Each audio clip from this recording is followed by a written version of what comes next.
नमस्कार दोस्तों। Read psycho की टेस्ट सीरीज चल रही थी जिसका अगला वीडियो है। देखिए आज के वीडियो का पहला प्रश्न चिंतन की विशेषता है। तो चिंतन एक कौशल है, बिल्कुल सही बात है। चिंतन एक वाद विवाद है, ये भी राइट है। चिंतन एक मध्यस्थ प्रक्रिया है, ये भी कथन सही है। उपरोक्त सभी कथन है वो चिंतन की विशेषताएं है। अगले प्रश्न की बात करें, व्यक्तित्व मापन की वस्तुनिष्ठ विधियों में कौन सी विधि नहीं मानी जाती है। देखिए नियंत्रण परीक्षण वस्तुनिष्ठ विधि है। रेखा चित्र द्वारा प्रदर्शनी यह भी व्यक्तित्व मापन की वस्तुनिष्ठ विधि है। व्यक्तित्व के संकेत के रूप में शारीरिक परिवर्तन यह भी व्यक्तित्व मापन की वस्तुनिष्ठ विधि है, लेकिन अभिज्ञापक प्रश्नावली व्यक्तित्व मापन की वस्तुनिष्ठ विधि नहीं है। ऑप्शन द यहाँ पर राइट हो जाएगा।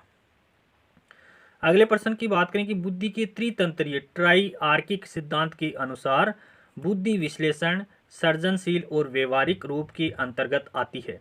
बुद्धि के इस सिद्धांत का विकास किया है तो रॉबर्ट जे स्टर्नबर्ग के द्वारा किया गया है कि बुद्धि के त्रितंत्रीय सिद्धांत ट्राइआर्किक सिद्धांत है वो किसने दिया, तो रॉबर्ट जे स्टर्नबर्ग के द्वारा दिया गया है। और इस सिद्धांत के अंतर्गत बुद्धि विश्लेषण सृजनशील और व्यवहारिक रूप के अंतर्गत ये सिद्धांत आता है।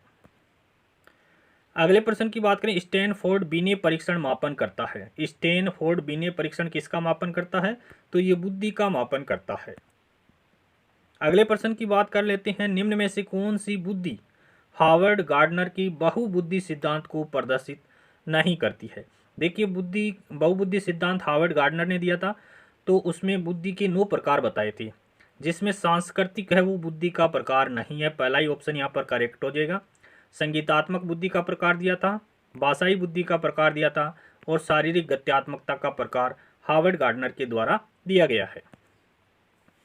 अगले प्रश्न की बात करें कि बुद्धि के त्रिआयामी सिद्धांत के अनुसार बुद्धि की कारकों की संख्या कितनी है।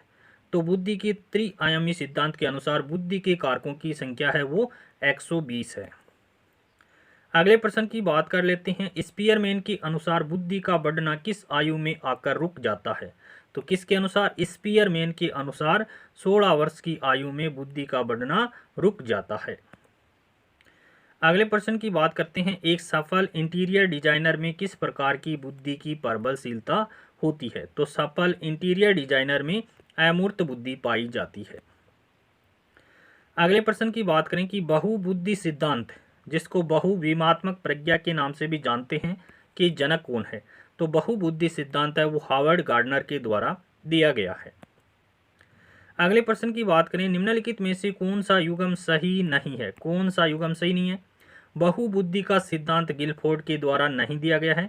बहुबुद्धि का सिद्धांत किसने दिया था, हार्वर्ड गार्डनर के द्वारा दिया गया है।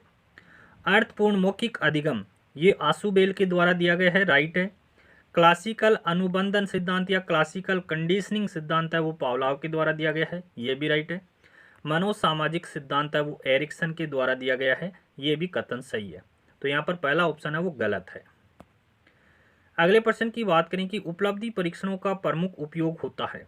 तो अधिगम जांच के लिए इनका उपयोग किया जाता है। उपलब्धि परीक्षणों का प्रमुख उपयोग किसमें होता है, अधिगम जांच में इसका उपयोग किया जाता है। अगले प्रश्न की बात करें, बाल शिक्षा का निःशुल्क व अनिवार्य शिक्षा अधिकार नियम के अंतर्गत कक्षा 6 से 8 तक के विद्यार्थियों के लिए कितनी पैदल दूरी पर विद्यालय स्थापित किया जा सकेगा। तो 2 किलोमीटर पर। कक्षा कौन सी है, 6 से 8 तक है, तो 2 किलोमीटर की दूरी पर विद्यालय स्थापित किया जाएगा। अगले प्रश्न की बात करें कि निम्नलिखित में से किसे ध्यान में रखकर अधिगम उद्देश्यों का निर्धारण किया जाना चाहिए। तो पाठ्यचर्या को ध्यान में रखकर के उद्देश्यों का निर्धारण करना चाहिए। अगले प्रश्न की बात करें कि पढ़ाते समय चित्र दिखाने में सबसे अधिक महत्वपूर्ण लाभ क्या है। तो पाठ को समझने में सहायक है। अगले प्रश्न की बात करें कि शिक्षा का अधिकार अधिनियम 2009 लागू नहीं होता, निःशक्त बच्चों पर लागू होता है। 6 से 14 आयु वर्ग के बच्चों पर लागू होता है। 14 से 18 आयु वर्ग के बच्चों पर लागू नहीं होता है। बच्चों की नियमित उपस्थिति पर लागू होता है। तो ऑप्शन सी यहाँ पर करेक्ट आंसर हो जाएगा। अगले प्रश्न की बात करें कि प्राथमिक स्तर पर शैक्षणिक घंटे निर्धारित है। तो कितने घंटे हैं, 800 घंटे निर्धारित किए गए हैं। किस स्तर पर, प्राथमिक स्तर पर। अगला प्रश्न देखते हैं, प्राथमिक स्तर पर न्यूनतम कार्य दिवस कितना है? तो 200 घंटे हैं। प्राथमिक स्तर पर न्यूनतम कार्य दिवस कितने हैं? 200 घंटे नहीं है, 200 दिन है। प्राथमिक स्तर पर न्यूनतम कार्य दिवस कितना है? 200 दिन है।